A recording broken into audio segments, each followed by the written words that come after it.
यदि कुछ अंश भी प्रभु की भक्ति का, शिव भक्ति का, राम और कृष्ण भगवान की भक्ति का प्राप्त हो जाए तो समझो कि हमारे जीवन की सार्थकता हो गई।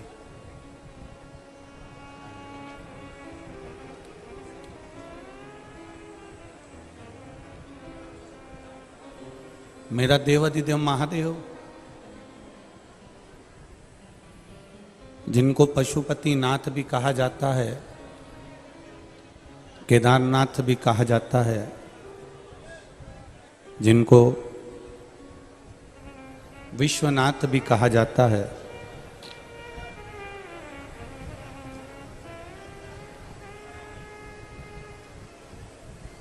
नाथ का मतलब जो होता है वो हमारा भरण पोषण करने वाला होता है, उसको हमारे यहाँ नाथ कहा गया।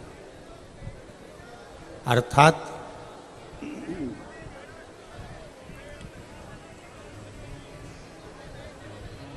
संपूर्ण विश्व का जो भरण पोषण करने वाला हो, संपूर्ण विश्व का जो ध्यान रखने वाला हो, वो हमारा विश्वनाथ है। और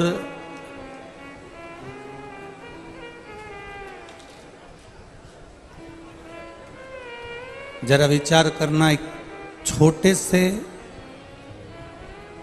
घर का जो पालन करता है, एक छोटे से घर को जो चला लेता है, एक छोटे से घर का जो पालन करता है, उसके जीवन में सम्मुख में बहुत सारी बाधाएं आती है और वो उन बाधाओं से निकलकर अपने संपूर्ण परिवार का भरण पोषण भी करता है।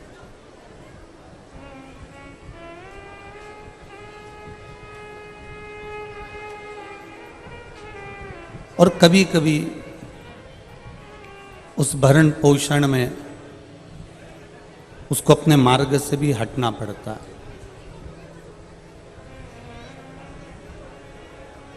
पर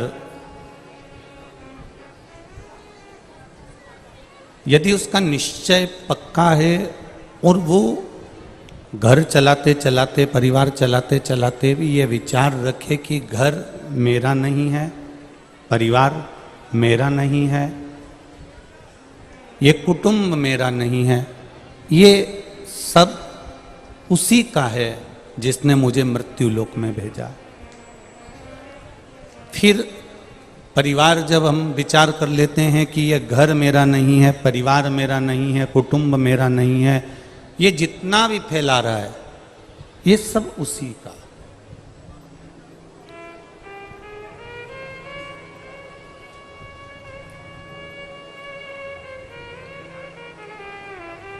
और जिस दिन हमने ये विचार कर लिया कि ये घर, ये परिवार, ये कुटुंब, ये कबीला, ये नाते, ये रिश्ते, ये सब कुछ हमारे है ही नहीं। हमने जिस दिन उस विश्वनाथ पर, राम पर, कृष्ण पर, दत्त पर, तुम्हारी जिसमें श्रद्धा है, तुमने अगर उस पर छोड़ दिया तो फिर वो परिवार, वो घर तुम्हारा नहीं रहेगा, वो मेरे शंभु विश्वनाथ का हो जाएगा, वो मेरे राम और कृष्ण का होगा।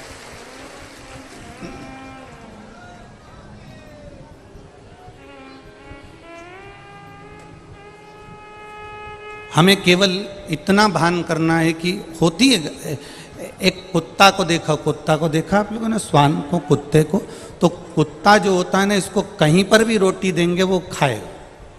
बोलो खाएगा कि नहीं खाएगा? कुत्ता जो होता है उसको कहीं पर भी रोटी दो वो खाता है। पर कुत्ता अगर कहीं से रोटी को चुपचाप से उठा कर लाता है, कुत्ता उस रोटी को कहीं से चुरा कर लाता है, वो कुत्ता उस रोटी को कहीं से झटप कर लाता है, और झपट कर जब वो रोटी को लाता है तो वहीं पर खाता है क्या?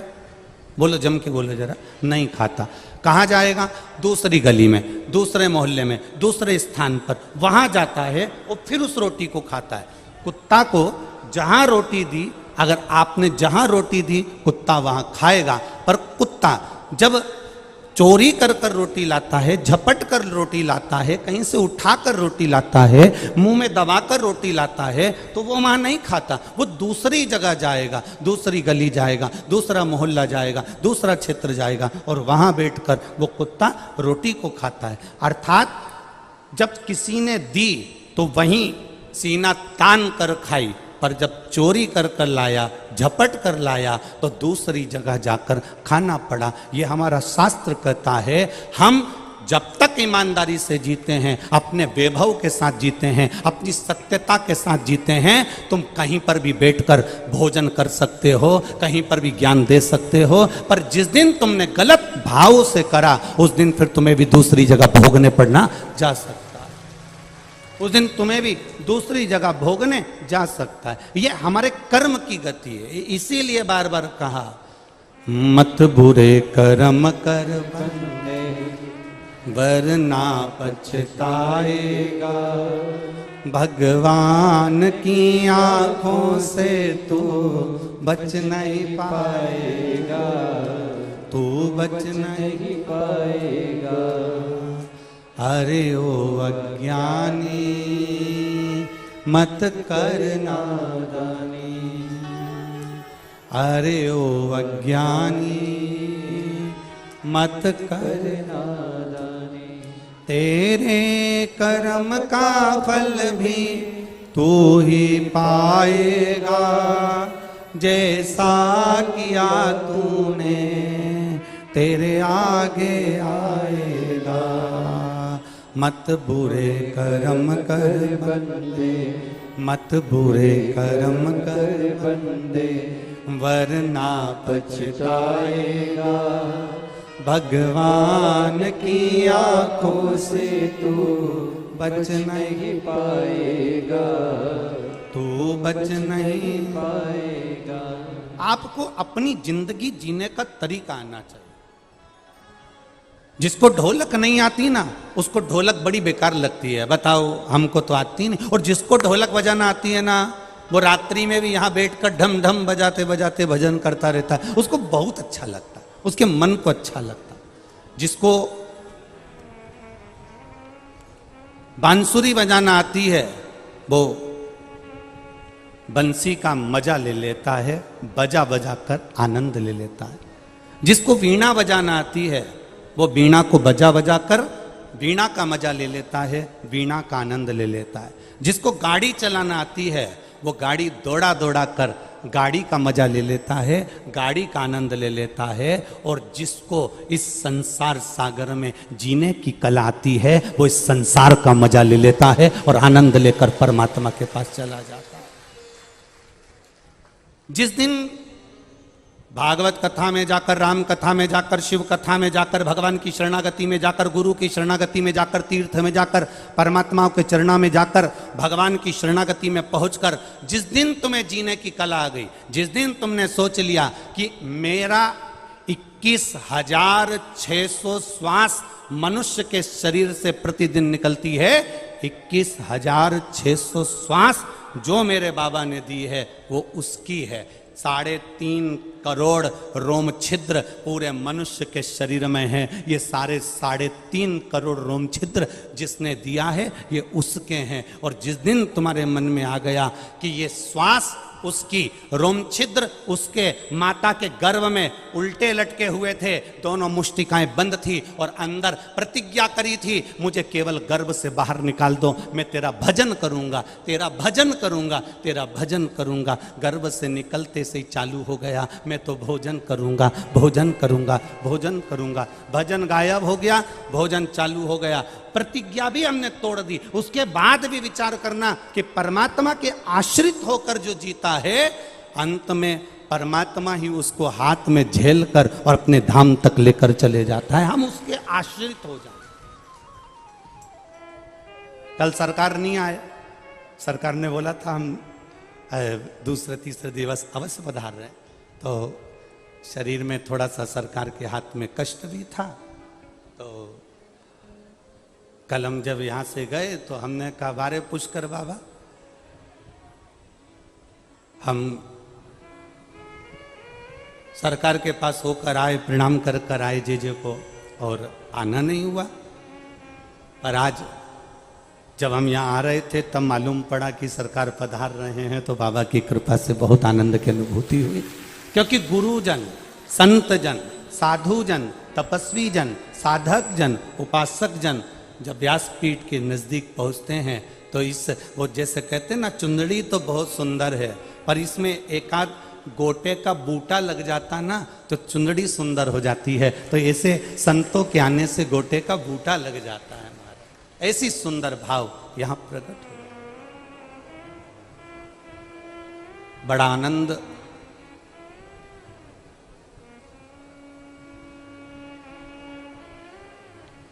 पूज्य गुरुदेव के यहाँ आने से पुष्कर राज की भूमि पर तो सरकार पधारते ही रहते हैं, पर शिव महापुराण की यह कथा में पहली बार पूज्य गुरुदेव का आगमन हुआ, उसके लिए बहुत बहुत साधुवाद, बहुत बहुत धन्यवाद। शिव तत्व आप अपने जीवन की सार्थकता को बनाइए, और जिस दिन आप इस जीवन को जीना प्रारंभ कर दें,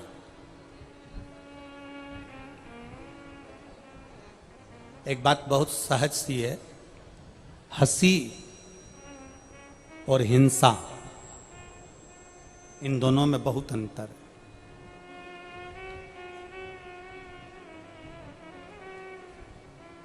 सनातन धर्म का जो एक मानव होता है, सनातन धर्म का एक जो व्यक्ति होता है, वो हंसी में जीना चाहता है, पर हिंसा में जीना उसको पसंद नहीं आता है। वो हंसी में जीना चाह रहा है, हिंसा कर कर या किसी को कष्ट देकर, किसी को तकलीफ देकर, किसी को दुख देकर, किसी को परेशानी देकर, किसी को कष्ट देकर सनातन धर्म का व्यक्ति कभी जीना पसंद नहीं करता, कभी नहीं जीना पसंद करता। हिंसा से परे है वो।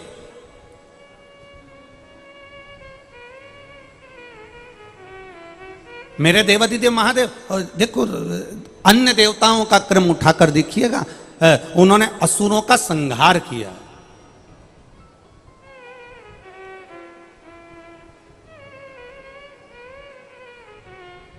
और मेरे महादेव का क्रम उठाकर देखिएगा एक बार, मेरे शिव जी का कोई द्रोही नहीं है, मेरे भोलेनाथ का कोई दुश्मनी नहीं है।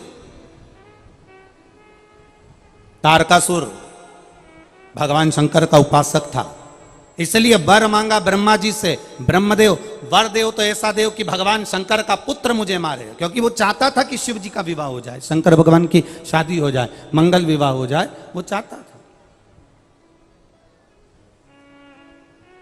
भस्मासुर शिव जी का बहुत बहुत बड़ा उपासक, बहुत बड़ा उपासक, जो शंकर भगवान के लिए सब कुछ करने को तैयार है। ऐसी तप साधना, ऐसी तप साधना भस्मासुर, अपने इतनी तप साधना भस्मासुर ने करी, इतनी तप साधना करी तो किसी ने कह दिया कि देवादिदेव महादेव कैसे प्रसन्न होते हैं। शंकर जी को रिझाने में लग गया, शिव जी प्रसन्न हो गए, मांग तुझे क्या चाहिए, आप बस मैं आपको याद करूं और आप आ जाएं। शंकर भगवान ने कहा जब तू मुझे भस्म चढ़ाएगा मैं दौड़ कर तेरे पास में आऊंगा। भस्मासुर ने नियम बनाया, मुर्दे की भस्म लाता था, भोलेनाथ जी को चढ़ा देता था, शंकर भगवान प्रसन्न होकर प्रकट हो जाते थे। अब भस्म रोज रोज कोई मुर्दे मिल रहे हैं क्या? अब भस्म कहां से लाए? चढ़ाते चढ़ाते 2, 4, 6 महीने निकल गए। एक दिन मुर्दे की भस्म ढूंढने के लिए, मुर्दे की भस्म को पाने के लिए, ढूंढने के लिए सब जगह गया भस्मासुर, पर भस्म नहीं मिली उसको भस्म नहीं मिली।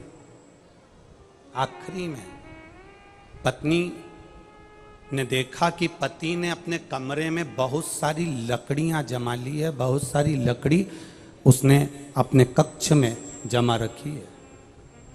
पत्नी ने पूछा ये क्या कर रहे हो? पति बोला कि ये काम करना, मैं जब मर जाऊं मेरी भस्म निकाल कर, जब मैं मर जाऊं तो मेरी भस्म, जब मैं जल जाऊं मेरी भस्म देवाधिदेव महादेव को चढ़ा देना। पत्नी कहती है तुम काहे को मर रहे हो? मैं तुम्हारी अर्धांगिनी हूं, मैं तुम्हारी पत्नी हूं, मरना है तो मैं मरूंगी और मेरी भस्म उठाकर तुम महादेव को चढ़ा देना। पति ने कहा नहीं नहीं नहीं, मैं तुझे कैसे मार सकता हूं? पत्नी कह रही तुम्हें मारने की जरूरत नहीं है, मैं खुद अपने प्राणों को त्याग देती हूं, मैं स्वयं अपने प्राणों को त्यागूंगी। मुझे मारने में कोई मर नहीं रही हूं, मैं अपने प्राणों को भगवान को समर्पित कर रही हूं। और पत्नी ने चारों तरफ लकड़ी लगाई और बस जलने के लिए तैयार हो रही थी। इतने में पत्नी ने अपने पति से कहा अपन दोनों को मरने से कोई मतलब नहीं है, अपन तो ना तुम मरो ना हम मरे। एक काम कर दो, शंकर भगवान की इतनी आराधना करो कि शिवजी प्रकट हो जाएं, और प्रकट हो जाएं अब की बार जब महादेव आ जाएं तो उनसे कह देना साहब हम कहाँ से इतनी सारी मुर्दे की भस्म लेके आए, कब तक मुर्दा ढूंढेंगे, हमारी खुद की कंपनी तैयार करवा दो, ऐसा करो कि हमारी भस्म की फैक्ट्री डलवा दो। अब भोलेनाथ जी से ऐसा मांगना अच्छी बात है? हाँ हाँ मांग लो। बस तो पति ने पूछा भस्म की फैक्ट्री कैसी? पत्नी ने कहा शंकर भगवान से वर मांगना, जिसके ऊपर तुम हाथ रखो वो भस्म हो जाए, अपनी खुद की कंपनी तैयार हो जाएगी, जब चाहो जब भस्म तैयार, और ले जाकर महादेव को चढ़ा देना। अब इससे जोरदार बात क्या हो सकती है? शिव जी प्रसन्न हो गए, प्रकट हो गए, मांग तुझे क्या चाहिए? बस बाबा भस्म ढूंढने के लिए बहुत दूर दूर जाता हूँ, भस्म मुझे मिलती नहीं है, अब मैं करूँ तो करूँ क्या? आपको प्रसन्न करने के लिए भस्म चाहिए तो मेरी खुद की कंपनी चालू हो, मेरी खुद की फैक्ट्री चालू हो। कैसी फैक्ट्री? मैं जिस पर हाथ रखूँ वो भस्म हो जाए, बस ये वर दे दो। अब भोले तो भोले, उन्हें क्या मालूम था कि इसकी कंपनी का माल मुझसे तैयार करेगा? उनको क्या मालूम था? उन्होंने कहा तथास्तु। पति गया घर, धर्मपत्नी से कहा बधाई हो। पत्नी ने पूछा क्या? अपनी खुद की कंपनी चालू हो गई, जिस पे हाथ रखूंगा वो भस्म। आज मेरा मन कर रहा है मैं तेरे गले लग जाऊं। पत्नी भागी, पत्नी भाग। अब पत्नी ने सोचा कि ये अपन ने तो शुरुआत करी, नरियल अपन नहीं फोड़ा, अपन नहीं कहा, और अपन ही भस्म। इतने में पत्नी दूर खड़ी होकर बोली मेरे पिताजी की मुझे याद आ रही है, मैं 4 दिन के लिए मायके जा रही हूं, परंतु मैं मायके जाते जाते एक बात कहना चाहती हूं। क्या? मैंने सुना है महादेव हैं वो महादेव, लोग कहते हैं नशे में भी रहते हैं, हो सकता है उन्होंने जो दिया। अब ऐसे तो बहुत सारे लोग आते हैं और आकर के जाते हैं, ये पुल बना दो, वो पुल बना दो, वो पुल बना देंगे, वो नाली बना देंगे, वो रोड बना देंगे, ये कर देंगे, वो कर देंगे। अब बन जाए तब कहना तो सरल है, बोलना तो सरल है। उनका नाम है महादेव, वो कह जरूर दिए हैं, पर मुझे नहीं लगता कि वो उनका आशीर्वाद तुम्हें फले। अच्छा ऐसा भी होता है? हाँ, तो फिर मैं क्या करूं? जिन्होंने आशीर्वाद दिया है ना, अब भी जाओ और उनके ऊपर हाथ रख के देख लो, मालूम पड़ जाएगा। अब भी जाओ। अब भोलेनाथ जी कैलाश पर पहुंच गया भस्मासुर। भस्मासुर ने जाते से कहा हर हर महादेव। जब हर हर महादेव कहा, हर हर महादेव कहते से शिव जी ने पूछा क्या बात है भस्मासुर, कैसे आना हुआ? भस्मासुर कहते हैं प्रभु बस आपने जो वर दिया था ना उसको मेरे को प्रैक्टिकल करके देखना है। क्या प्रैक्टिकल करना है? आपके ऊपर हाथ रख के देखना है। शंकर भगवान ने पार्वती से कहा मैं जा रहा भगवान नारायण के घर, तू ऐसा कर थोड़े दिन मायके घूम कर आ जा। लक्ष्मी जी बोली मेरी माँ ख्याति देवी तो खुद यहां आई हुई है अपने बेटी से मिलने के लिए। लक्ष्मी जी की माँ ख्याति देवी आई हुई थी मिलने के लिए, तो कि मेरी माँ तो यहीं बैठी है। अब मैं मायके जाकर क्या करूंगी, मैं कहीं जाकर क्या करूंगी, मैं कहीं पहुंच कर क्या करूंगी?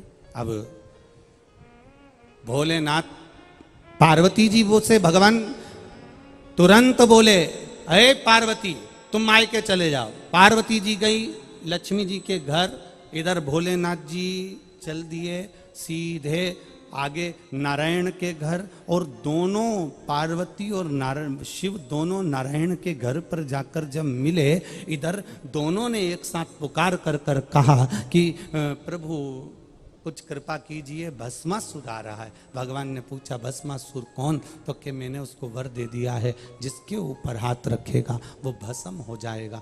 शंकर भगवान के शब्द सुनते से ही नारायण ने स्त्री का रूप धारण कर लिया, और स्त्री का रूप धारण कर कर नारायण तुरंत भस्मासुर के सामने आ गए और कहा मैं तुमको बहुत चाहता हूं और दिल से चाहता हूं। अब भगवान तो भगवान है, अपने भक्तों को नहीं चाहेंगे तो किसको चाहेंगे?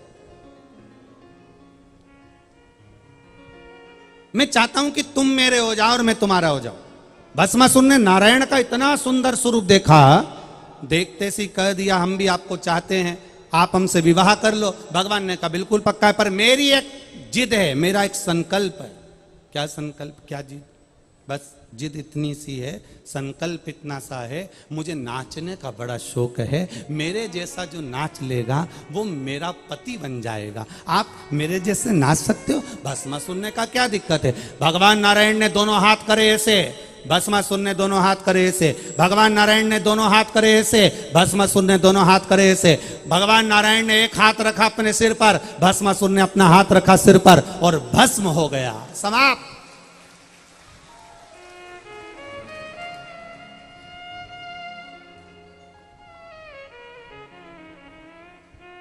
शिव का ना कोई एक भी शत्रु, एक भी असुर, एक भी राक्षस शिव के द्रोही नहीं है, दुश्मन नहीं। जब नारायण ने भस्मासुर को भस्म कर दिया, भस्मासुर का अंत कर दिया, तब शिवजी ने नारायण का दर्शन करते हुए कहा प्रभु यह असुर बड़ा भारी था, बड़ा भारी असुर, जिसका अंत करना बहुत कठिन था। ब्रह्मा जी ने भस्मासुर को मारने के लिए 5 बार प्रयास करा, तो भी भस्मासुर 5 बार प्रयास करने के बाद भी भस्मासुर नहीं मर पाया था। तब शिव जी ने अपनी लीला रचना करी, नारायण ने अपनी लीला रचना करी और भस्मासुर का अंत किया। सहजता नहीं है महाराज। कई लोग कह देते हैं कि देवताओं ने तो इसका संहार करा, उसका संहार करा, उसका वध करा, उसका संहार करा, पर हमारे शास्त्र, हमारे पुराण, हमारे वेद ये कहते हैं कि जनमानस के कल्याण के लिए, दुनिया के उद्धार के लिए, जनमानस के कल्याण के लिए मेरे परमात्मा ने, चाहे वो राम हो, चाहे वो कृष्ण हो, चाहे वो शिव हो, चाहे वो नारायण हो, चाहे वो ब्रह्मा हो, इन सब ने जनमानस के कल्याण के लिए असुरों का संहार किया है। और असुर कौन? जिसके भीतर लोभ, जिसके भीतर काम, जिसके भीतर वासना, जिसके भीतर तृष्णा हो, वो असुरता है। महाराज हमारे बीच में पूज्य गुरुदेव विराजमान हैं, कुछ क्षण का बड़े आनंद से आशीर्वचन हम भी सरकार से कुछ देर का आशीष वचन लेकर फिर पुनः शिव महापुराण को प्रारंभ करेंगे। बड़े आनंद के साथ आज छठे दिवस की कथा चल रही है और उस बीच में पूज्य गुरुदेव का हमारे बीच में आगमन हुआ है। एक बार जोरदार ताली बजाकर स्वामी जी सरकार का आशीष वचन हमें प्राप्त हो। कुछ देर का आशीष वचन प्राप्त करके फिर पुनः वापिस शिव महापुराण के आगे अग्रण्य भाग में अपन प्रवेश करेंगे।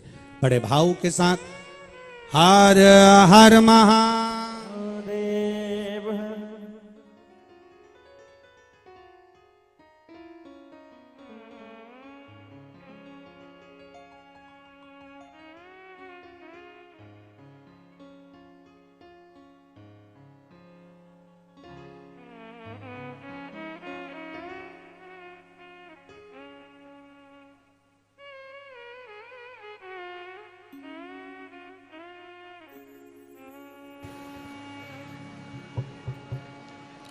बोले सर्वेश्वर भगवान की, बोले शंकर भगवान की। पुष्करराज महाराज की जय जय श्री राधे हर हर महादेव।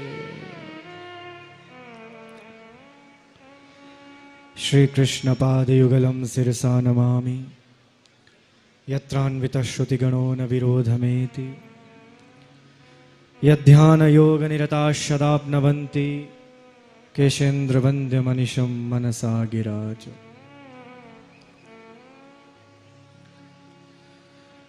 व्यासपीठ पर विराजमान व्यास स्वरूप तो हैं ही, यदि इन्हें भगवान शंकर का स्वरूप भी कहा जाए तो कोई अतिशयोक्ति नहीं होगी।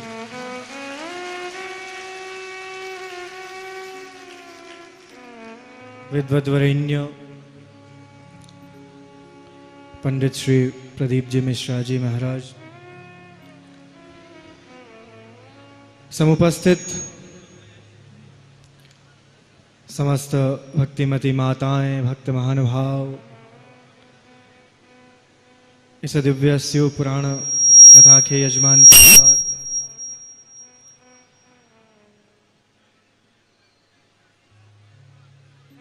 आज मैं स्वयं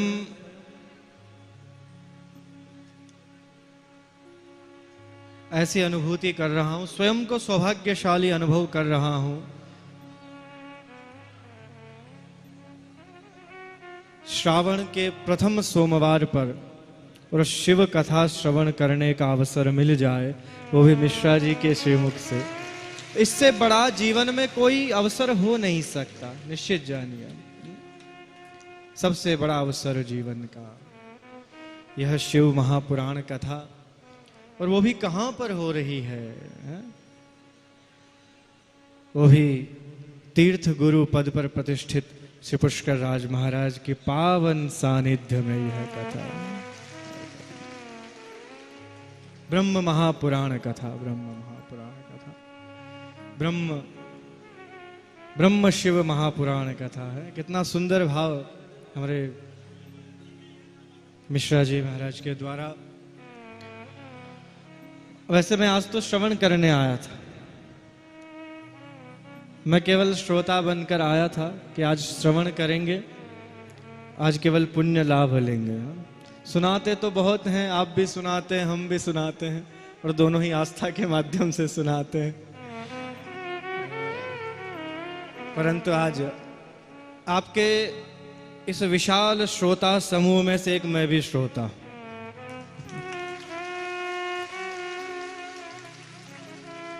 आज वस्तुतः मन अतीव प्रसन्न है कि हमारे इस क्षेत्र में, हमारे इस परम पावन इस मरुभूमि पर, मिश्रा जी, हमारी जो भूमि है जिसे हम कहते हैं धरती धोरारी, धरती धोरों की धरती, आप सब जगह दर्शन करेंगे तो हाँ, यहाँ पर आपको रेत के टीले ही दिखाई देंगे।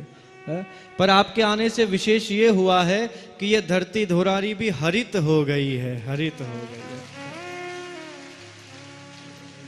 धोरारी धरती में वनस्पति का कितना सुंदर हरित दर्शन हम सभी को हो रहा है, तो ये निश्चित ही इस शिव कथा का प्रताप है, शिव कथा का प्रताप है। भगवान श्री राधा माधव जो निम्बार्क के तीर्थ में विराजमान है, कल आप पधारे, परसों आपने दर्शन किए ठाकुर जी के, सर्वेश्वर प्रभु के दर्शन किए, तो आज सर्वेश्वर प्रभु की आज्ञा हुई मुझे, बोले इस दिव्य आयोजन में जाकर आप स्वयं भी लाभ लेंगे। तो इस दिव्य आयोजन को देखकर मेरे मन में एक भाव हुआ। अभी अभी यहाँ पर इन सभी भक्तजनों के मध्य जब बैठा और कथा श्रवण कर रहा था, तो ऐसा भाव हुआ। मैं अधिक समय नहीं लूंगा, चिंता मत कीजिए। आप सभी के मध्य, आपकी इस शिव पुराण कथा के मध्य मैं तो स्वयं सुनने आया हूं, पर अब जब हमारे संकेत कर दिया व्यास जी ने कि नहीं, कुछ तो बोलना ही पड़ेगा, फिर कहीं मैं तो कताड़ा, आज कताड़ा ना माइक मिल जावा ना तो फिर मैं छोड़ेगा नहीं कहीं नहीं, अधिक समय नहीं, बस अपना एक भाव मुझे लगा, यहां पर एक भाव प्रस्फुटित हुआ। ब्रह्मा की नगरी में शिव की कथा। है? आप सभी को आनंद आए तो साथ में जुड़ना है। हाँ, थोड़ा सा 1 मिनट के लिए। भगवान श्री राधा माधव स्वयं पधारे हैं कथा श्रवण करने के लिए मेरे अंतःकरण में अवस्थित होकर। है?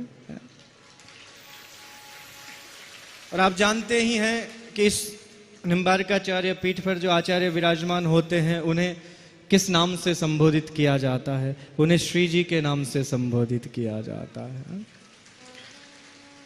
ब्रह्मा की नगरी में शिव की कथा, आज सुनने को श्री जी आए यहाँ।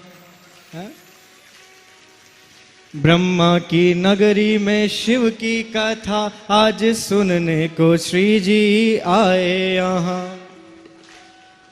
शिव भक्ति का दीपक जल जाए।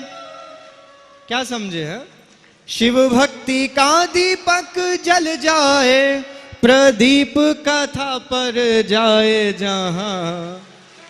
ब्रह्मा की नगरी में शिव की कथा, आज सुनने को श्री जी आए यहाँ। आज भगवान श्री राधा माधव स्वयं प्रसन्न हो रहे हैं। त्रिदेव यहाँ पर विराजमान है। परम पिता ब्रह्मा की नगरी है और कथा भगवान आशुतोष की हो रही है और भगवान स्वयं सुन रहे हैं। तो इससे श्रेष्ठ हो, यद्यपि ये मरुभूमि है, यद्यपि ये मरुभूमि धरती धोरारी, यद्यपि ये मरुभूमि है, यद्यपि ये मरुभूमि है, पर बील पत्र शिव के खिलते यहाँ। ब्रह्मा की नगरी में शिव की कथा, आज सुनने को श्री जी। ये आपके श्रोता हैं, मैं तो केवल गवा रहा हूं इनसे। तो ये एक भाव हुआ कि हमारे इस पावन भूमि पर भगवान शंकर की ये प्रथम बार ऐसा अवसर है। मैं साधुवाद देना चाहूंगा इस संपूर्ण परिवार को कि आपने भगवान शंकर की है दिव्य शिव पुराण महाकथा जहां पर आयोजित की और सभी अनंत श्रद्धालुओं को बहुत लाभ मिल रहा है। कहां कहां से दूर से सब लोग, मुझे यहाँ पहुंचने में 2 घंटे लग गए। इतनी गाड़ियों की वाहन रैली, सब बोले कथा में जा रहे हैं, सब कथा में जा रहे हैं। ये आपके प्रति जो भाव है सभी का, और आपने इसमें कोई अतिशयोक्ति नहीं है। हमारे पंडित प्रवर विद्वत वरेण्य श्री प्रदीप मिश्रा जी की वाणी ने संपूर्ण भारत वर्ष को नहीं, संपूर्ण विश्व को शिवमय बना दिया है, शिवमय बना दिया है। हर हर महादेव।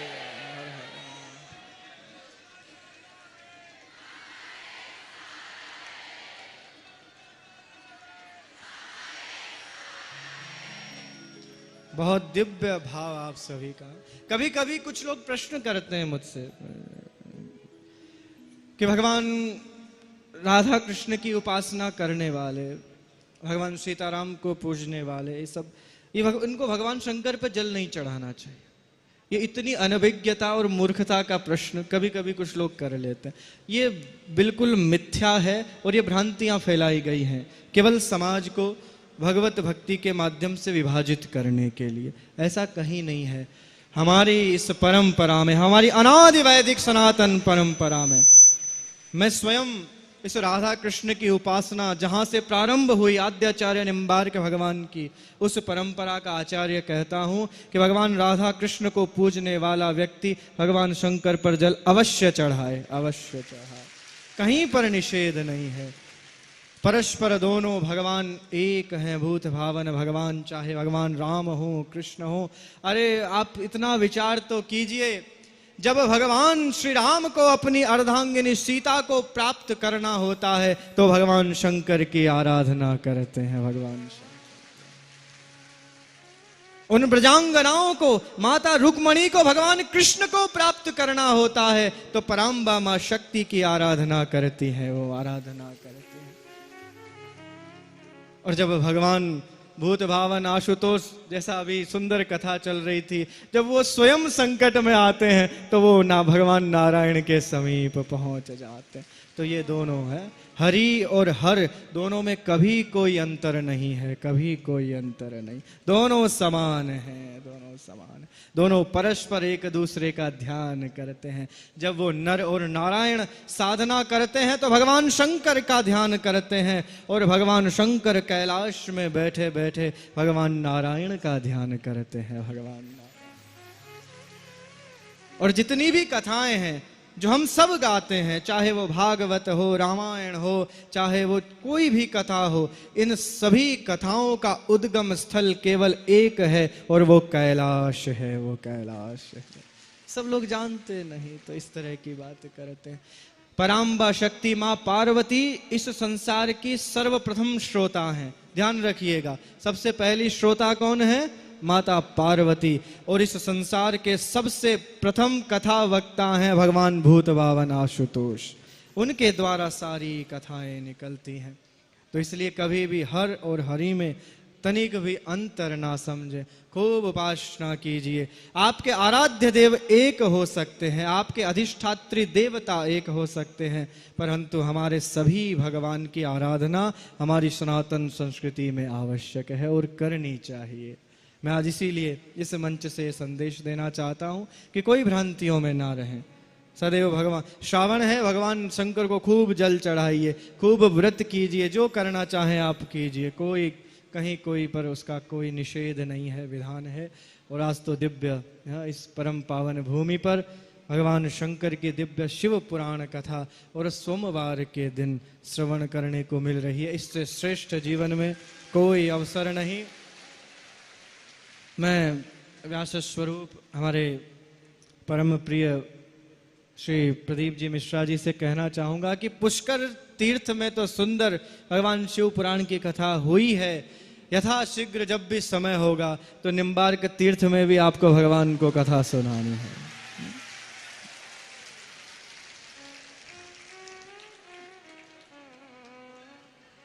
एक बार जोर से हाँ, हर हर महादेव, हर हर महादेव है।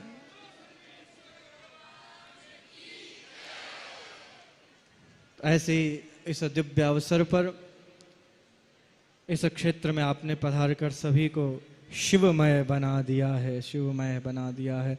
हमारे भगवान भी जब उस दक्ष यज्ञ को पूर्ण करने के लिए स्वयं भगवान वहाँ पर प्रकट होकर शिव जी की आराधना करते हैं, स्तुति करते हैं, पूरा कल्पा पाए कि हे भगवान महादेव, हे भोलेनाथ, आप प्रसन्न हो जाइए, आप अपने इस क्रोध को त्याग दीजिए और इस दक्ष यज्ञ को पूर्ण होने दीजिए। वो हमारे दोनों भगवान आज जो उनका दिव्य कथा श्रवण करने का अवसर मिल रहा है। और ये मेरे जीवन का वैसे भी प्रथम अवसर है कि मैं किसी शिव पुराण कथा में आया हूं। तो ऐसे इस दिव्य अवसर को आप सभी भी आनंद से लीजिए। और पुष्कर की सुंदर जनता बहुत, आप सभी का, हमारा जितना भी विप्र समाज है, हमारा पंडित समाज है, वो सब प्रसन्न है इस कथा से। सभी का सुंदर भाव आपके प्रति है और प्रशासन की व्यवस्थाएं भी बहुत सुंदर हैं। और नहीं भी हो तो भी आप ये समझ के जाएं कि ये तीर्थ नगरी है, तो यहाँ पर सभी भाव से रहते हैं, पर सब बहुत सुंदर व्यवस्था। आप सभी भगवत जनों के लिए भगवान भूत भावन आशुतोष के चरणों में यही अभ्यर्थना है कि सदैव आपके सभी के जीवन में भगवत भक्ति का संचार होता रहे, सभी का कल्याण होता रहे। ऐसा इस तीर्थ नगरी से आप सभी को आशीर्वाद। बाकी तो मैं स्वयं कथा सुनने आया हूँ, तो अब कथा ही सुनेंगे। कभी कभी क्या होता है, जब मेरी कथा में कुछ महापुरुष पधार जाते हैं तो अपना प्रवचन देते देते केवल आरती का समय मेरे लिए छोड़ते हैं, तो मैं तो स्वयं भुक्तभोगी हूँ। तो ऐसा मैं अधिक समय नहीं लूंगा, हम सभी आनंद लेंगे कथा का। फिर से व्यासपीठ की ओर चलते हैं। बोले शंकर भगवान की जय, सर्वेश्वर भगवान की जय, श्री निम्बार्क भगवान की जय, श्री पुष्कराज महाराज की जय। जय जय श्री राम। एक बात अवश्य कहना चाहूंगा जितना महात्म्य हमारी इस तीर्थ नगरी में पुष्कर में ब्रह्मा जी का है, उतना ही महात्म्य हमारे पुष्करराज सरोवर का है। तो सभी सरोवर में स्नान अवश्य करें। जितने भी व्यक्ति यहाँ आए हुए हैं सभी सरोवर में स्नान अवश्य करें। देखो इस कथा का चमत्कार देखिए। मैं मिश्रा जी आपको एक प्रसंग सुनाता हूँ। काफी वर्षों से सरोवर में पूरा जल नहीं भरता है, पर इस कथा का प्रभाव देखिए, आज जल पूरा सरोवर लबालब हो रखा है। और हमारे यहाँ कहावत है, आप दर्शन करने गए होंगे भगवान गिरधर गोपाल का परशुराम द्वारा जो आचार्य पीठ का स्थान है, तो वहाँ वो सबसे ऊंचा स्थान है पुष्कर सरोवर के जल के। वहां तक हमारे पुष्कर वाले सब कहते हैं कि भाई परशुराम द्वारे की सीढ़ी तक जल पहुंच गया, इसका मतलब सरोवर भर गया, आनंद हो गया। तो ऐसा पूर्व में जब 4 वर्ष पूर्व आचार्य पीठ के द्वारा श्रीमद् भागवत यहाँ थी, तब उस समय 2 दिवस पूर्व सरोवर पूरा भरा था, और या फिर आज भरा है। ये वास्तविकता है कि नहीं? पुष्कर के सभी लोग बैठे हैं यहाँ पर है। तो ये पुष्कर राज का भगवान ब्रह्मा जी ने, तीर्थराज पुष्कर ने आपकी इस दिव्य वाणी से प्रसन्न होकर इस सरोवर को जलाप्लावित कर दिया है, जलाप्लावित कर दिया। हर हर महादेव। दंडवत प्रणाम करते हुए बड़ी सुंदर वाणी से परम पूज्य अनंत श्री जी महाराज जी द्वारा बड़ा भाव से, आनंद से भगवान ब्रह्मा, विष्णु और महेश तीनों को एक मानते हुए कोई भेद नहीं। ये हमारे पीठाधीश्वर परम पूज्य गुरुदेव की वाणी। ये लोगों का भ्रम स्वामी जी सरकार द्वारा, जय द्वारा जो यहाँ मिटाया गया, उसके लिए एक बार सरकार के लिए जोरदार ताली बजाते हुए भाव से हर हर।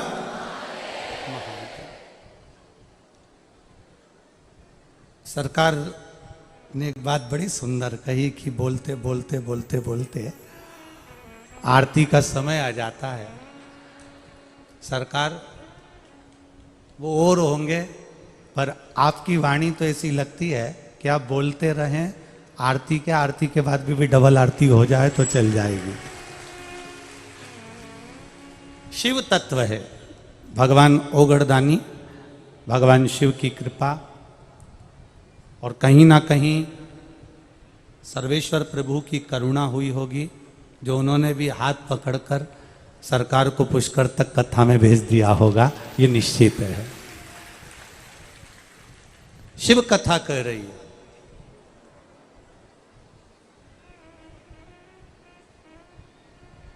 ये मानव का जो देह है, मानव का जो शरीर है, और मानव का जो शरीर मिला है, ये कोई साधारण सा से नहीं मिल गया हमारा।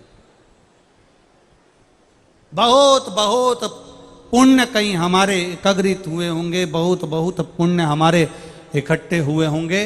वो कहे पुण्य की जब गुल्लक भराती है, जब बच्चा कोई गुल्लक भरता है, बच्चा कोई गुल्लक एकत्रित करता है, तो कोई बड़ी वस्तु लेकर आता है, और जब पुण्य की गुल्लक पूर्ण तरह से भरा जाती है, तब जाकर कोई शिव महापुराण की कथा तक और पुष्कर राज की धरा तक पहुंच पाता है।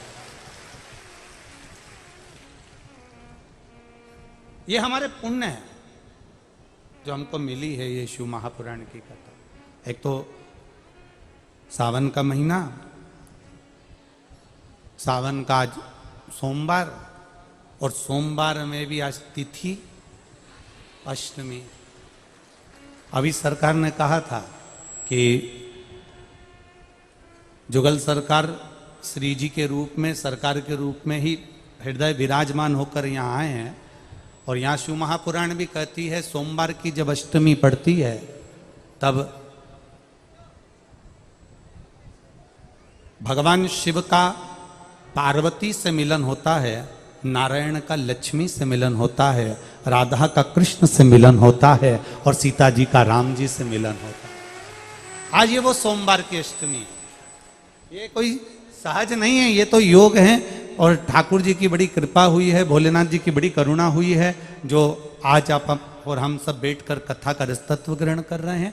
एक मन में भाव उत्पन्न कर कर, एक ललकता उत्पन्न कर कर भगवान को पाने का एक प्रयास करें।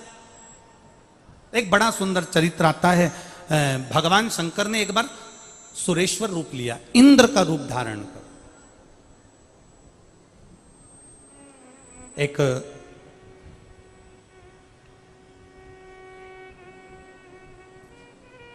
व्याघ्रयात का पुत्र जिसका नाम था उपमन्यु, जिसके घर में कोई भोजन का सुख नहीं था, जिसके घर में बहुत सारी प्रसन्नता या बहुत सारा आनंद या बहुत सारा सुख उसके घर में नहीं था।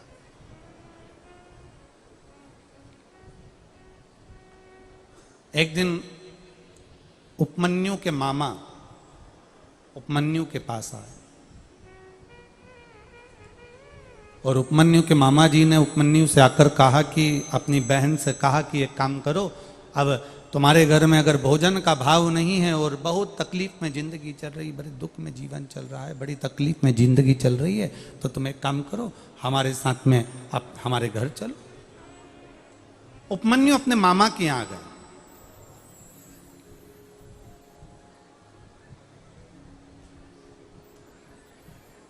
अब शिव महापुराण की कथा कहती है, स्वयं खा लेना सुकृति है, छुड़ाकर खा लेना विकृति है, और बांट कर खाना ये मेरे भारत देश की संस्कृति है।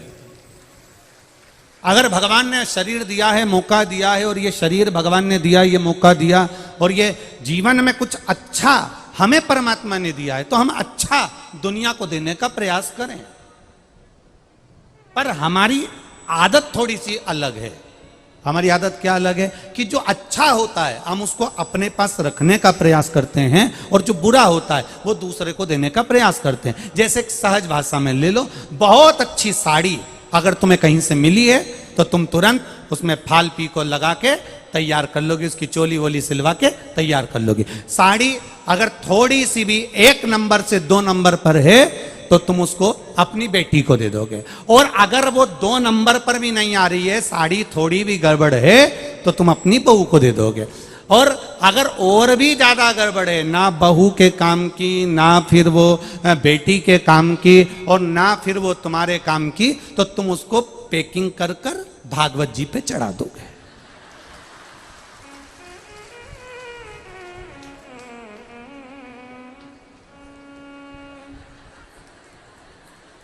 सही है। अब तुमने उसको भागवत जी पे चढ़ा दिया। अब तुम क्या सोच के चढ़ाई कि पंडित जी की पत्नी पहनेगी, वो भी पंडित जी की पत्नी, तो तुम अंदाजे में रहे हो।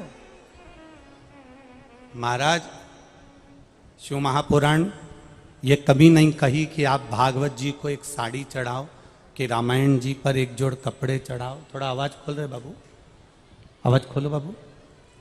भगवान ये कभी शास्त्र नहीं कहता कि तुम भगवान को बहुत 100 किलो दूध दो या 50 किलो दूध दो या ये दो या 56 भोग दो या ये प्रदान करो। हमारा शास्त्र कहता है जो भी दो वो अपने हृदय से, अपने मन से, जितना शिव महापुराण की कथा में पहले भी हमने वर्णन किया है। शिव महापुराण की कथा तो यहाँ तक कहती है कि शंकर भगवान को केमिकल का दूध चढ़ाने से अच्छा है, शंकर भगवान को थैली का दूध चढ़ाने से अच्छा है, शंकर भगवान को पाउडर का दूध चढ़ाने से अच्छा है। कहीं किसी के यहाँ देसी गाय हो, उसका केवल एक छोटी सी चम्मच का भी आधा चम्मच, 4 बूंद दूध भी अगर मिल जाए और आपने शिव जी को चढ़ा दिया तो शंकर प्रसन्न हो जाते हैं। यहाँ बाबा ये नहीं करे कि तुम मुझको 100 किलो दूध चढ़ाना या 50 किलो दूध चढ़ाना या 25 किलो दूध चढ़ाना। कोई संत ने, कोई साधु ने, कोई गुरुजन ने, कोई ब्राह्मण जन ने ये नहीं कहा कि तुम भागवत जी पर मुझे साड़ी चढ़ाना। तुम जो चढ़ा रहे हो उसमें तुम्हारे दिल की, मन की शुद्धता होना चाहिए। जमुनादास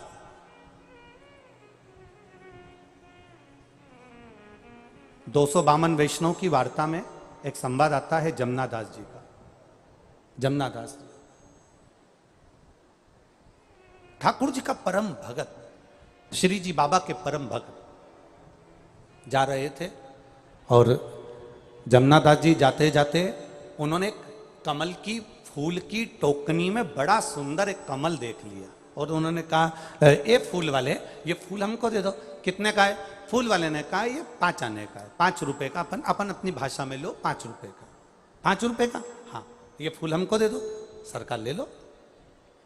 इतने में जमुना दास जी फूल ले रहे थे, नगर का सेठ यवन राज निकल कर जा रहा था। यमन राज जब निकल कर जा रहे थे तो उन्होंने उस फूल को देखा, कितना सुंदर फूल है। जमुना दास जी फूल ले रहे हैं ठाकुर जी के चरणों में चढ़ाने के लिए, जमुना दास जी फूल ले रहे हैं श्री जी बाबा के चरणों का श्रृंगार करने के लिए। यमन राज ने फूल देखा और फूल लेने का विचार करा, कितना सुंदर फूल है, मैं जा रहा हूं वेश्या के घर, अगर वेश्या के जूड़े में ये फूल लगेगा तो वेश्या खुश हो जाएगी। यमन राज ने फूल वाले को रोका, तुम्हारे हाथ में जो फूल है तुम जे जमुना दास को दे रहे हो, ये फूल कितने का है? अब फूल वाले ने सोचा कि सेठ जी आया है फूल लेने के लिए तो फूल की कीमत तो बढ़ेगी।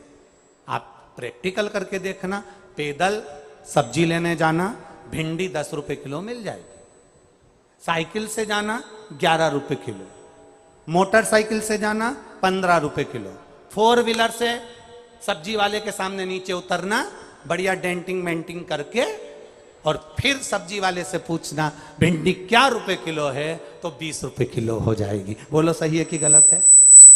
ये तुम्हारी गाड़ी की कीमत बढ़ी है, ये तुम्हारी गाड़ी की कीमत बढ़ी है। अब वो जो फूल था, फूल वाले ने कह दिया ये फूल 10 रुपए का। 10 रुपए का? हाँ। यमन राज ने कहा लाओ ये फूल हमें दो। जमुना दास जी ने हाथ जोड़कर कहा देखो फूल वाले भैया, माली दादा, ये फूल तो मैंने हृदय से ठाकुर जी को दे दिया है, अब ये फूल आप मुझे दे दो। इतने में फूल वाले से यमन राज कहते हैं कुछ भी हो जाए ये फूल मुझे दे दो। जमुना दास जी ने कहा फूल की कीमत 10 रुपए, मैं देने को तैयार हूं, फल फूल ठाकुर जी के चरणों में जाए। यमन राज ने कहा फूल की कीमत 20 रुपए देता हूं, इस फूल को मैं वेश्या के जूड़े में जड़ूंगा। 20 रुपए का फूल हो गया, माली प्रसन्न हो गया। 5 रुपए का फूल 20 रुपए का हो गया। जमुना दास जी ने कहा मैं 40 रुपए दे दूंगा, फूल मेरे ठाकुर जी के लिए दो। यमन राज ने कहा अरे जमुना दास, अपनी हैसियत देखकर बात करो, तुम्हारे घर में खाने के लाले पड़ते हैं और तुम फूल की कीमत 40 रुपए लगा रहे हो। जमुना दास जी ने कहा सरकार, ये कीमत फूल की नहीं है, ये कीमत मेरे श्री जी बाबा के चरणों की है, ये कीमत कोई सहज नहीं है हमारा। यमन राज ने कहा फूल की कीमत 80 रुपया। जमुना दास जी ने फूल की कीमत लगा दी 100 रुपया। यमन राज ने फूल की कीमत लगा दी 200 रुपया। जमुना दास जी ने फूल की कीमत लगा दी 400 रुपया। लगाते लगाते फूल की कीमत पहुंच गई, जमुना दास ने लगा दी 50,000 रुपए। यमन राज ने मन में विचार करा यदि 1 लाख रुपए का एक फूल खरीद कर एक वेश्या को दूंगा तो 1 लाख में 10 वेश्या मेरे घर पर आ जाएगी, क्यों फालतू का पैसा बर्बाद करूं। 50,000 रुपए फूल के लगाए। जमुना दास जी के पास धन नहीं था, बहन के घर गए, जीजी मेरे पास में धन नहीं, फूल मेरे ठाकुर के चरणों को देना है, कुछ कृपा कर दे। तब बहन ने कहा भैया ये पूरी जायदाद तेरी है, मैं अब भी खड़े दम बेच देती हूँ। पूरी जायदाद बेचकर 50,000 रुपए जमुना दास जी को दिए। जमुना दास जी ने वो फूल खरीदा, ठाकुर जी के चरणों में ले जाकर रखा। जैसे ही श्री जी बाबा के चरणों में ले जाकर रखा, ठाकुर जी का मुकुट जमीन पर गिर गया। जमीन पर जैसे ही मुकुट जमीन पर गिरा, जमुना दास जी की आंखों में जल भर गए और जमुना दास जी रोते हुए ठाकुर जी से पूछने लगे श्री जी बाबा, ओ ठाकुर, क्या मेरा फूल पसंद नहीं आया? ठाकुर जी कहते हैं जमुना दास, इस फूल के आगे ये हीरे का मुकुट हल्का लग रहा था, इसलिए फेंक दिया है, इसलिए फेंक दिया। ठाकुर जी ने अपने हाथ से फूल उठाया और अपने हस्त कमल पर धारण करा। आज भी नाथद्वारा के श्री जी बाबा का जब दर्शन करोगे पूरे शरीर पर तुम्हें कोई फूल नजर आए ना आए, ठाकुर जी का जो हस्त कमल ऊपर रहता है, आज भी जमुना दास का फूल उस हाथ पर रखा जाता है, जमुना दास जी के भाव से रखा जाता है। आज भी श्री जी बाबा के हस्त कमल पर एक फूल रखा जाता है, जो जमुना दास जी ने दिया था, वो फूल उस भाव से रखा जाता है। एक फूल, अब हम अंदाजा लगा लें जरा, करवा चौथ का त्योहार आया, करवा चौथ का दिन आया, पत्नी ने कहा पति से मेरे लिए गजरा लिया ना, पति गया गजरा लेने के लिए, कितने का है, 50 रुपए का, इससे अच्छा बता ये 100 रुपए का, इससे अच्छा बता ये 150 का, इससे अच्छा बता ये 200 का है। अपनी पत्नी के लाया तो एक से बढ़कर एक लाया, और मां ने कह दिया बेटा जन्माष्टमी का त्योहार है, ठाकुर जी के लिए माला लिया ना। हो आ रहा था, कितने की है, 60 रुपए की, इतनी महंगी है, कम करो जरा। सर ये इसमें फूल कम है, 40 रुपए की है। इतनी महंगी, इससे कम बताओ, ये 20 रुपए की है, बस दे दो। भगवान के लिए लाया तो हल्के से हल्का लाया, पत्नी और बच्चों के लिए लाया तो अच्छे से अच्छा लाया। जिसकी दृष्टि में भगवान हल्का हो जाता है और परिवार भारी हो जाता है, तो भगवान भी उसको हमेशा के लिए हल्का ही कर देता है। आपकी दृष्टि प्रबल होना चाहिए, आपका भजन प्रबल होना चाहिए। कल किसी ने यहां से जाते समय पूछा था, गुरुजी आपसे एक प्रश्न करना है। हमने कहा बोलो क्या प्रश्न करना है। भगवान का नाम मौन रहकर करना चाहिए कि चिल्लाकर करना चाहिए? भगवान का भजन चुप रहकर करना चाहिए कि चिल्लाकर करना चाहिए? हम उस समय तो कुछ नहीं बोल पाए, परंतु हमारे मन में ये बात तो आई कि आखिर भगवान का भजन कैसे करना चाहिए। तो उसका एक तरीका हमारे संत, हमारे साधु, हमारे गुरुजन, हमारे महात्मा दन बताते आए हैं। तुम्हारे घर में जो नौकरानी काम करती है, तुम्हारे घर में जो सेविका काम करती है, तुम्हारे घर में जो दासी काम करती है, तुम्हारे घर में एक चाकर काम करती है, झाड़ू लगाती है, पोछा लगाती है, बर्तन मांजती है, और अगर वो देर अवेर से आती है तो घर की जो सेठानी है वो नौकरानी को चिल्लाती कि नहीं चिल्लाती? जम के बोलो जरा, चिल्लाती है ना? जब सेठानी ने नौकरानी को चिल्लाया, तब नौकरानी क्या करती है? पोछा लगाते लगाते मुंह से धीरे धीरे बड़बड़ाती रहती। बोलो, बोलती कि नहीं बोलती? अब वो क्या बुदबुदाती है, क्या बोलती है? सेठानी मुंह देख रही है, इसकी बड़बड़ा रही है, ये कुछ ना कुछ बोल रही है। सेठानी पूछती भी है क्या बोल रही है, पर वो बोलती कुछ नहीं, बड़बड़ाती बड़बड़ाती, पोछा लगाती, बड़बड़ाती बड़बड़ाती, बर्तन मांजती, बुलबुलाती बड़बड़ाती, वो कपड़े धोती। बस शिव महापुराण की कथा कहती है भगवान का भजन भी उतना ही धीमा होना चाहिए जितना वो कर रही है, धीरे बोल रही है।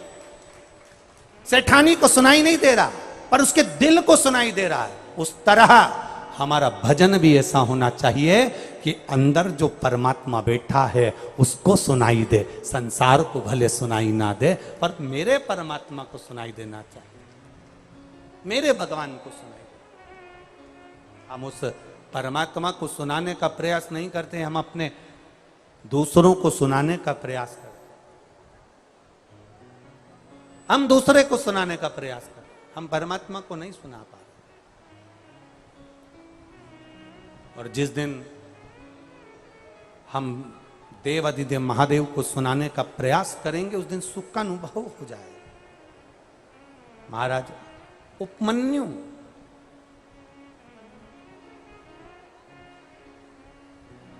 मामा जी के यहां रह रहा है, मामा मामी सब आराम की जिंदगी जी रहे हैं, और एक दिन उपमन्यु ने अपने मामा से कह दिया, मामा जी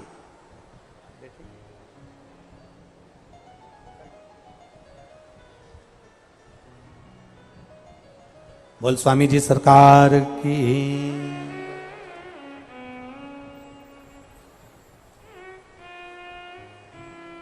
एक बार जोरदार ताली बजाकर सरकार के सुंदर भाव से यहाँ पधारे, आशीर्वाद दिया, उसके लिए बहुत बहुत साधुवाद था।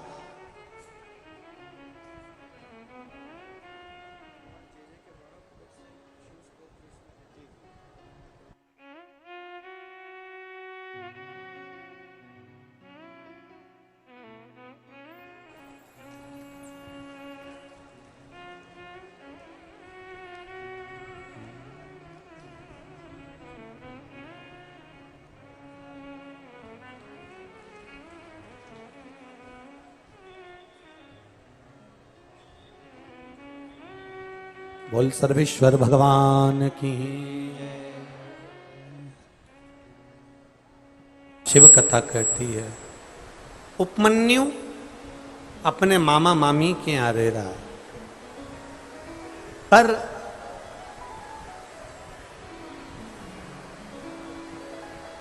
देखिए पानी बहुत तेज है।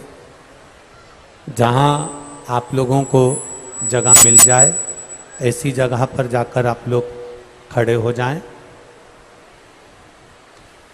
बहुत तेज जल वृष्टि है, गीले ना हो। जहाँ जगह मिल जाए आप लोगों को ऐसी जगह पर आप लोग, स्वच्छ जगह पर, गीले ना हो इसी जगह चले जाए। उपमन्यु मामा मामी के पास रह रहा है, अपने मामा मामी के घर पर रह रहा है। मामा मामी सुख की जिंदगी जी रहा है, खुश होकर जिंदगी जी रहा है। और उपमन्यु की आंख में जल भरा, नैनों में जल आ गया। उपमन्यु, शिव कथा कहती है,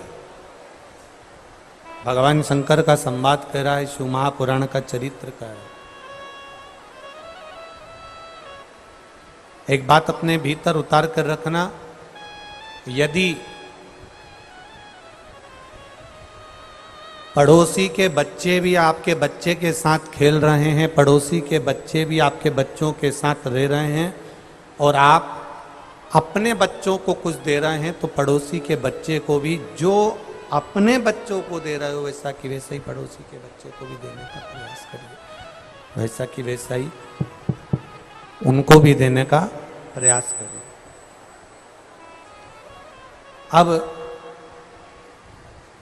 उपमन्यु को एक दिन उपमन्यु ने अपने मामा जी से कहा, मामा जी मुझे बहुत आप कृपा करो, और मामा मुझे थोड़ा सा दूध दे दीजिए पीने के लिए, मात्र थोड़ा सा दूध दे दीजिए जिससे मैं पी लूं, थोड़ा सा।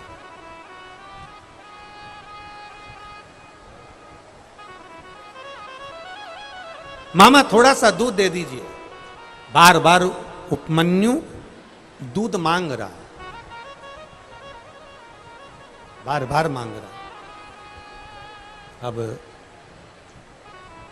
इतने में उपमन्यु की मां उपमन्यु को देखी कि ये दूध मांग रहा है पर इसको मामा मामी दूध नहीं दे पा रहे हैं, तो मां ने अपने बेटे से कहा कि देख, संसार के लोगों से अगर आस लगाकर बैठेगा ना, छोटा सा उपमन्यु, मात्र 5 वर्ष की उसकी आयु है, और 5 वर्ष के बालक को अगर शास्त्र कहता है हम हमारे घर के बच्चों को जैसा ज्ञान देते हैं वैसा ज्ञान वो बच्चा ग्रहण जरूर करता है। फिर निवेदन है,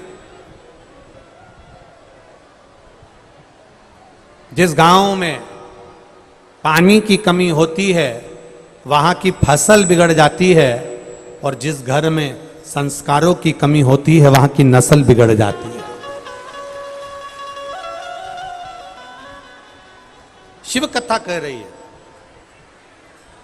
शिव महापुराण का संवाद कर रहा है, शंकर भगवान की कथा कर रही है। उपमन्यु अपने मामा मामी से दूध मांग रहा है, अपने मामा मामी से दूध मांगने का प्रयास कर रहा है, और माँ उसको समझा रही है। माँ कह रही है कि तुम संसार के लोगों से अगर आस लगा कर रखोगे, संसार के लोगों से अगर आस लगाओगे, संसार के लोगों से आस जोड़कर चलोगे तो जिंदगी भर रोना पड़ सकता है।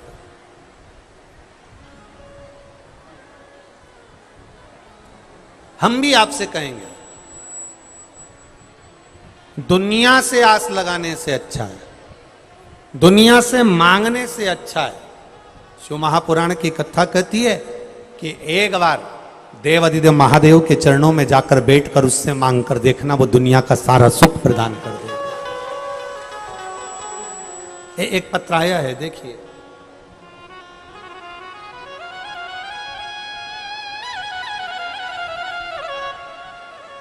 मुन्नी वैष्णव पत्नी अशोक कुमार वैष्णव, गांव निम्बी जोधावट की तट, जोधावट,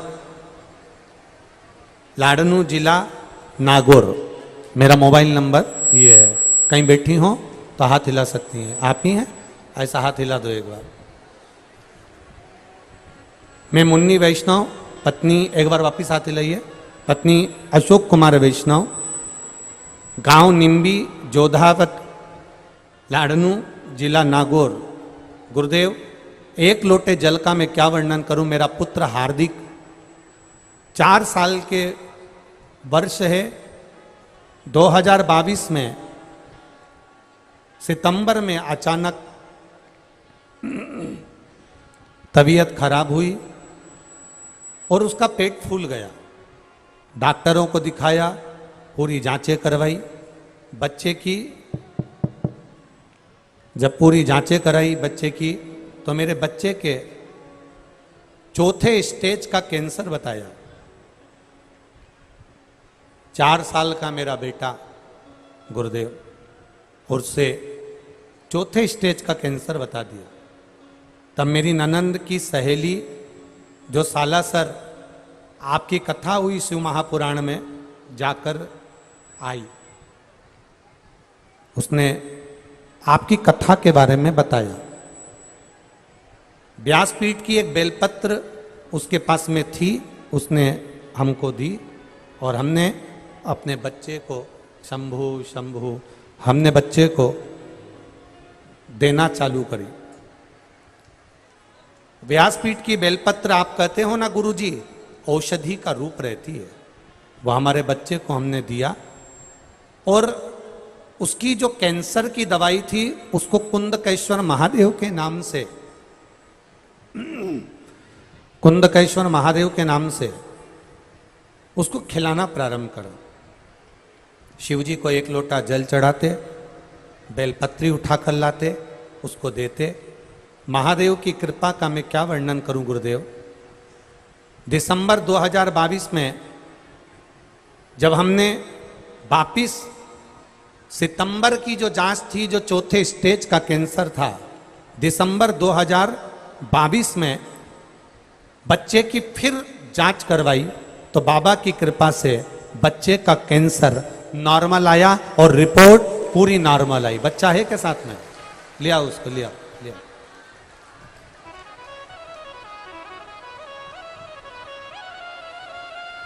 गुरुदेव, मेरा 4 साल का बच्चा जिसको 4th स्टेज का कैंसर, और डॉक्टरों ने जिसका जवाब दे दिया था कि दवाई भी असर नहीं करेगी, वहां मैं इस बच्चे को लेकर आई हूं जिसको मेरे महादेव ने ठीक करा है। 4 साल का बच्चा और 4थे स्टेज का कैंसर मेरे बाबा ने ठीक करा। ये शिव तत्व।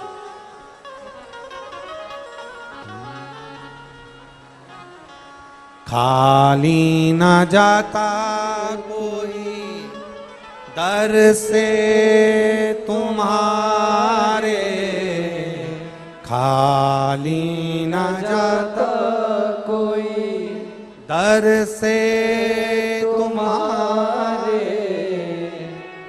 मैं भी खड़ा हूँ नन्ही बाहें पसारे, अपने हृदय से लगा लो, लगा लो, गिरा जा रहा हूँ, उठा लो, उठा लो, भोले अपने दर से अब तो न टालो, गिरी जा रही हो, उठा लो, उठा लो। मेरा 4 साल का लड़का जिसको 4थे स्टेज का कैंसर हुआ और मेरे बाबा ने इसको बचा लिया। मैं बाबा को यहां प्रणाम करने, प्रणाम, बाबा को प्रणाम करो, सिर झुकाओ पर, जाओ।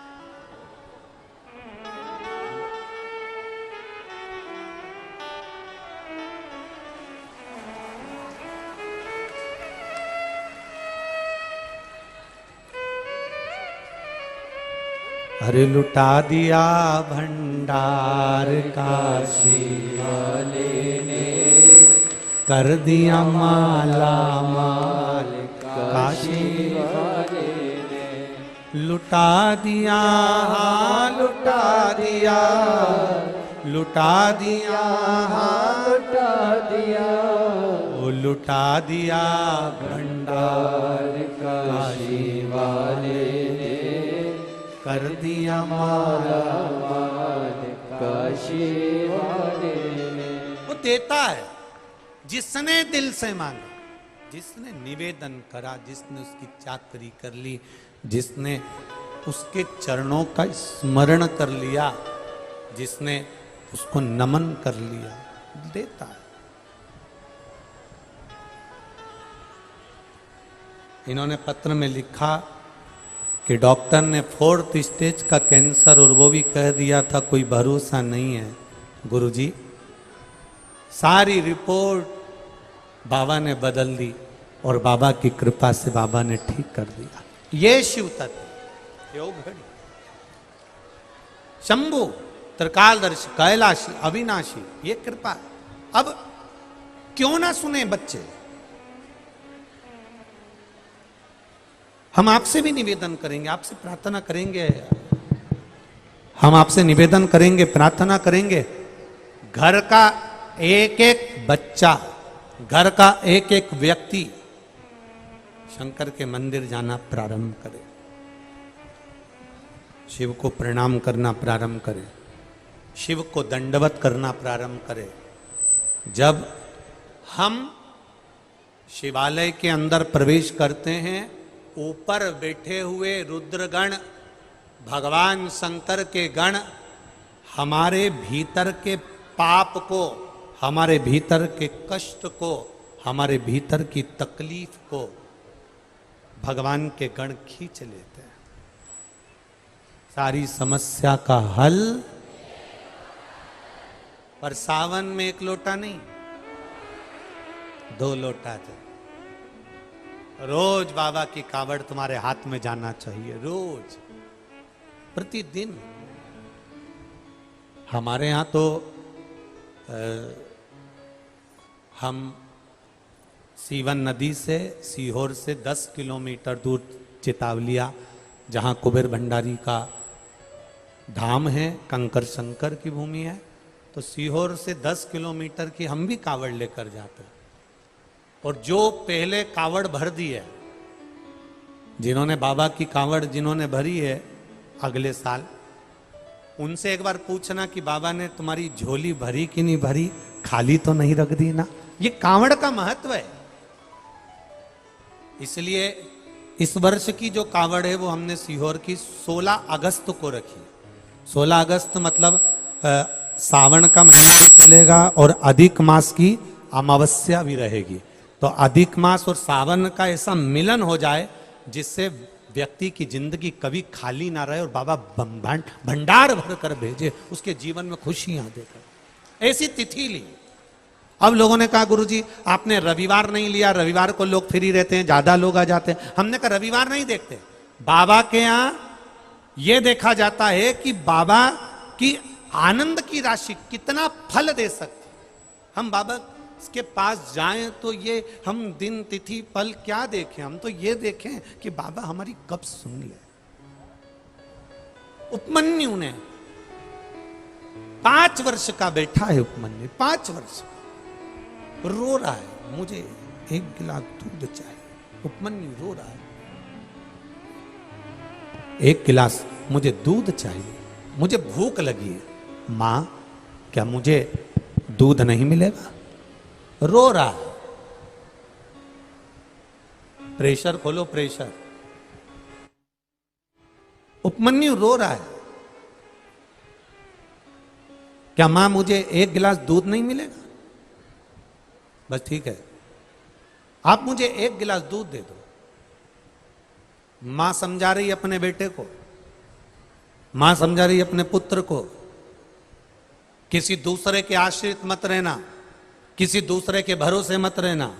अगर आश्रित रहना, भरोसा रखना तो मेरे बाबा का भरोसा रखना।